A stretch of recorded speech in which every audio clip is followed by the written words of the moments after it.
Napaswa kutoa mwelekezo aidha kuita watu ambao wanaweza kusaidia yule ambaye ameathirika. Wanapaswa pia kujulisha jamii yake au wakili aweze kuja kumsaidia. Lakini kwa mara nyingi tuwaona kwamba kwa matukio ambayo yametokea, tutaona askari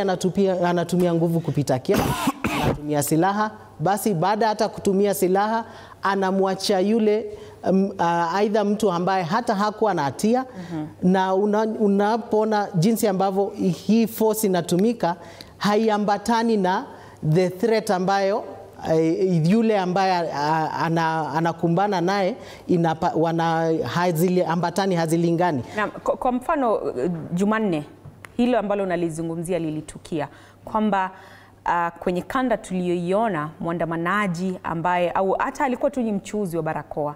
alikuwa hana fujo, lakini alikabiliwa kijeshi na wale polisi au na yule polisi. Kwa hivyo katika hali kama hii, ni sheria ipi ambayo inamlinda yule mwandamanaji au yule raia wa kawaida ambaye kwa kweli anaonekana hakuwa na fujo, lakini alikabiliwa kijeshi akaumizwa, na sasa hata yuko hospitalini anang'ang'ania tu kwamba asifariki, anakazana tu awe anaishi katika siku za usoni. Kwa hivyo kisheria, mwandamanaji anapojipata katika hali kama hii ambapo limetukia hili ambalo limetukia, kwamba askari amekukabili kwa njia isiyostahili ambayo ni kinyume na sheria, ni sheria ipi sasa upande huu mwingine ambayo inamlinda huyu mwandamanaji? Nitaanza na katiba kusema kwamba wakati ambapo sheria imekiukwa, huyu mtu ana haki ya kulalamika, aidha kwa kwenda kotini, aidha pia kwa kutoa malalamishi kwa idara hiyo ya polisi, au pia kwa kulalamika kwa tume ya kutetea haki za binadamu kama tume ambayo nilioko, kwa sababu katika article 59 kila Mwanakenya ana haki ya kulalamika kwa tume ya kutetea haki za binadamu wakati ambapo haki yake yanatishiwa ama yamekiukwa. Ya pili, kwamba kuna mwongozo katika sheria ya polisi ya kwamba wakati nguvu au silaha imetumika, kwa mfano kwa tukio hili ambalo tunazungumzia, ni kwamba askari huyu anapaswa kuchukuliwa hatua kwa uchunguzi utakaotokea, unapaswa kutekelezwa na idara ya ile authority ambayo inaitwa IPOA, waweze kuangalia jinsi ambavyo situation hii ilitokea, na pia waweze kuchukua hatua dhidi ya askari huyu. Na tunapoangalia ni kwamba saa hizi kumetokea na mwelekezo ya kwamba askari hawa wameachishwa kazi kwa muda, na ili uchunguzi uweze kubainika, na ikiwa watapatikana na hatia, basi wataweza kuchukuliwa hatua kali, aidha ya disciplinary action ambayo itaweza kutekelezwa na idara ya polisi. Pia wana haki ya kwenda kotini ili waweze kudai fidia dhidi ya serikali, manake askari huyu alikuwa anafanya kazi kwa niaba ya serikali, na kwa sababu na hiyo inaonyesha kwamba mtu huyu ambaye hakuwa na andamana, ambaye alikuwa ni mchuuzi, basi ana haki ya kulindwa dhidi ya ukiukaji wa haki yake ya kuishi, na ndiposa anahitaji fidia au reparations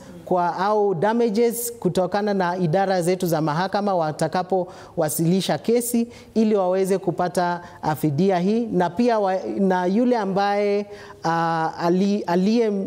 aliyemfanyia tukio hii kwa kumpiga risasi, basi kuchukuliwa hatua, ili pia naye koti ikimpata na hatia inaweza kumwamuru aweze kulipia, kwa mfano matibabu ambayo mwathiriwa ameweza kupata ama kukumbana nayo wakati anapoendelea kupokea matibabu. Na iwapo pia kwa bahati mbaya, tunasema God forbid, bahati mbaya muathiriwa apate kuaga, basi hatua kali zaidi litachukuliwa dhidi ya askari huyu kwa kumwekea mashtaka za mauaji dhidi ya mtu ambaye hakuwa na hatia, ambaye alikuwa anafanya shughuli zake. Na ndiposa basi pia wale, ikiwa kulikuwa na amri ambayo ilitokana na actions za huyu askari, basi pia wale ambao walitoa amri ya aidha kumfanyia kukiuka haki za binadamu, basi pia hatua yapaswa kuchukuliwa, haswa kwa wale maafisa ambao walikuwa in charge wakati operation hiyo ilikuwa inaendelea. Manake wale walikuwa in charge, ndio, au wale waliohusika moja kwa moja, wale pia waliohusika moja kwa moja, na pia wale ambao walikuwa wanatoa amri kwa hao askari waweze kutenda jambo hilo. Ningependa kutumia kuna baadhi za kesi ambazo pia koti zimeweza kutoa mwelekezo ya kwamba wakati ambapo maaskari wanaenda kudumisha amani, basi wanafaa kuhakikisha kwamba haki za binadamu zimeweza kukuzwa na kulindwa wakati wote. Na ndiposa yule pia askari ambaye alitoa amri ya kwamba mtu achukuliwa hatua fulani, ama wanapokosa kuchukua hatua dhidi ya maafisa hao, basi pia nao wanakiuka sheria na basi wanahitaji kuchukuliwa hatua. Ndiposa wawe na lile ambalo linaitwa command responsibility, ya kwamba maafisa wote ambao wako chini yako, ambao wanadumisha amani, wanapaswa kulinda haki na kuhakikisha kwamba sheria limeweza kudumishwa katika wakati wote. Naam. Bwana Muthiora, ni changamoto zipi ambazo